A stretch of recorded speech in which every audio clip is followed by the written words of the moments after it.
നിങ്ങളുടെ favourite shows ഇനി ഒരിക്കലും മിസ്സാവില്ല. ഇപ്പോൾ C5 കാണും നിങ്ങളുടെ ഫേവറേറ്റ് ഷോസ് തികച്ചും സൗജന്യമായി.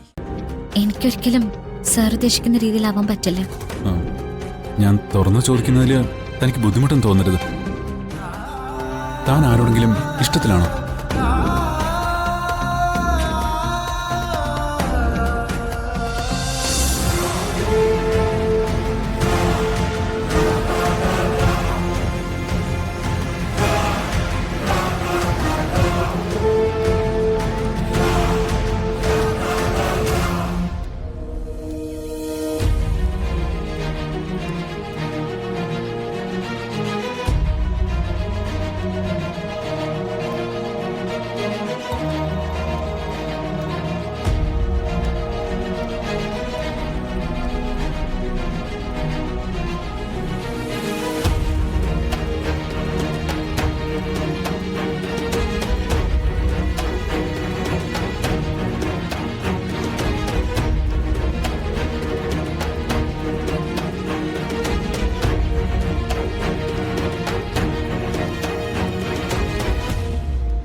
ആരെങ്കിലും കണ്ടോ? ഇല്ല ചെറിയമ്മ. ഏതായാലും അവിടെ സമ്മതിക്കണം. ഹോട്ടൽ ഭക്ഷണം നമ്മൾ മുടക്കിയിട്ട് പോലും സമയത്ത് തന്നെ ഭക്ഷണം എത്തിച്ചില്ലേ, കൃത്യസമയത്ത്. സൂക്ഷിക്കണം കൽപ്പനെ. എന്തായാലും വീടിന് പുറത്ത് ആരുമില്ല. അകത്താരെങ്കിലും ഉണ്ടോ നോക്കാം. ചെറിയമ്മ വാ. വാ.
ഈ സ്വർണം ഒരുക്കുന്നത് കണ്ടിട്ടുണ്ടോ? ഞാനേ കുഞ്ഞുനാളില ആദ്യമായിട്ട് കാണുന്നത്. ഇത്രയും വില പിടിച്ച സ്വർണം തീയിൽ എന്തിനാ ഇടുന്നതെന്നാ ഞാൻ അന്ന് ചോദിച്ചത്. പിന്നെയാണ് എനിക്ക് മനസ്സിലായത് അതിന് തിളക്കം കിട്ടണമെങ്കിൽ തീയിൽ തന്നെ ഇടണമെന്ന്. അതുപോലെ ഞാൻ അന്വേഷിക്കുന്ന സത്യവും. പലരെയും തീയിൽ നിർത്തി പൊള്ളിച്ചിട്ടേ എനിക്കത് കണ്ടെത്താൻ പറ്റൂ. ഇങ്ങനെയായിരുന്നെങ്കിൽ വരുൺ ഭക്ഷണത്തെക്കുറിച്ച് നല്ലത് പറയണ്ടായിരുന്നു. എന്നെ സന്തോഷിപ്പിക്കണ്ടായിരുന്നു. ഈ മേശപ്പുറത്തുണ്ടാക്കിയ വിഭവങ്ങളൊക്കെ വീണ്ടും ഉണ്ടാക്കാൻ പറ്റൂ തനിക്ക്? ഉണ്ടാക്കാൻ പറ്റുമെങ്കിൽ അടുക്കളയിലേക്ക് പോവാം. അവസാനം വിളമ്പിയ സ്പെഷ്യൽ ഹൽവയില്ലേ, അത് നമുക്ക് കുറച്ചുകൂടെ ഒന്ന് ഉണ്ടാക്കിയാലോ? പാചകത്തിൽ എനിക്കും കുറച്ച് താല്പര്യമൊക്കെ ഉണ്ട്. അതുണ്ടാക്കാൻ എന്നെ കൂടെ ഒന്ന് പഠിപ്പിച്ചതാ. വാ വരുൺ, വാ. റെഡിയല്ലേ? അത് പിന്നീടാവട്ടെ.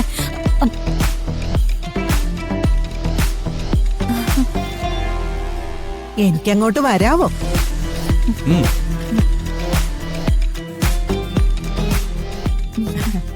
എന്താ രണ്ടുപേരും കൂടി ഇങ്ങോട്ട് മാറി നിന്നേ?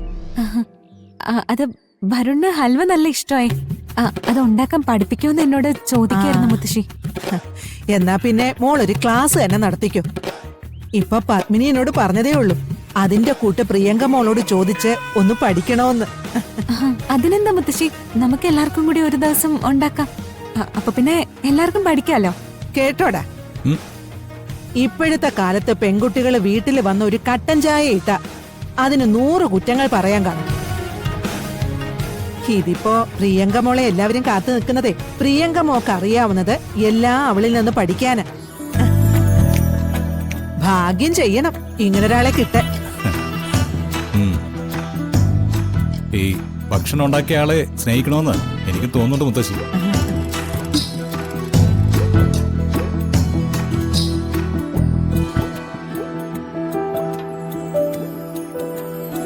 കേട്ടല്ലോ, നിന്നെ വേണ്ടാന്ന് പറഞ്ഞ അതേ നാവ് കൊണ്ടാ അവൻ തിരുത്തിക്കൊണ്ടിരിക്കുന്നത്. എല്ലാം ശരിയാവും കേട്ടോ.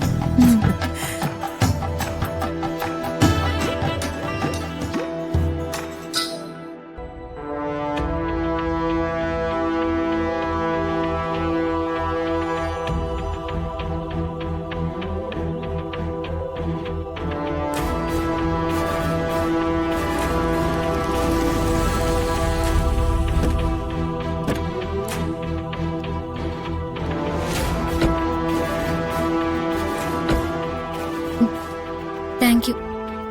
ഞാൻ പോവാ. രാധിക, കഴിഞ്ഞ ദിവസം ഞാൻ തന്നോടൊരു കാര്യം പറഞ്ഞിരുന്നു.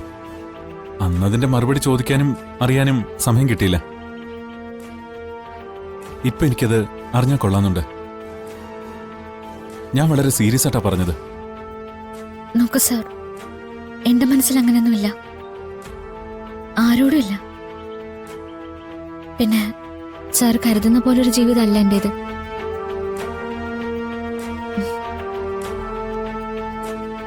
എന്നെ കാണുന്നവർക്കൊക്കെ എനിക്ക് എല്ലാവരും ഉണ്ട്, ഞാൻ സന്തോഷത്തിലാണെന്നൊക്കെ തോന്നും. പക്ഷേ സത്യം അതല്ല. ഞാൻ ആരാണെന്നും എന്റെ സാഹചര്യം എന്താണെന്നും അറിയാതെയാ സാറിന്റെ ഉള്ളില് ഇങ്ങനൊരു കാര്യം തോന്നിയത്. ഞാൻ ആരാന്നറിയുമ്പോ അത് തനിയെ ഇല്ലാതാവുകയും ചെയ്യും. ഒരിക്കലുമില്ല. തന്റെ സാഹചര്യങ്ങളെക്കുറിച്ച് ഒരു ചോദ്യം ഒരിക്കലും എന്നിൽ നിന്നുണ്ടാവില്ല. എന്നെ എന്റെ തൊഴിലിൽ നിന്ന് തനിക്ക് ഉൾക്കൊള്ളാൻ പറ്റുന്നുണ്ടെങ്കിൽ. വേണ്ട സാർ, ഇക്കാര്യം നമ്മൾ കൂടുതൽ സംസാരിക്കണ്ട. എനിക്കൊരിക്കലും സാർ ഉദ്ദേശിക്കുന്ന രീതിയിലാവാൻ പറ്റില്ല. ഞാൻ തുറന്നു ചോദിക്കുന്നതിൽ തനിക്ക് ബുദ്ധിമുട്ടും തോന്നരുത്. താൻ ആരോടെങ്കിലും ഇഷ്ടത്തിലാണോ?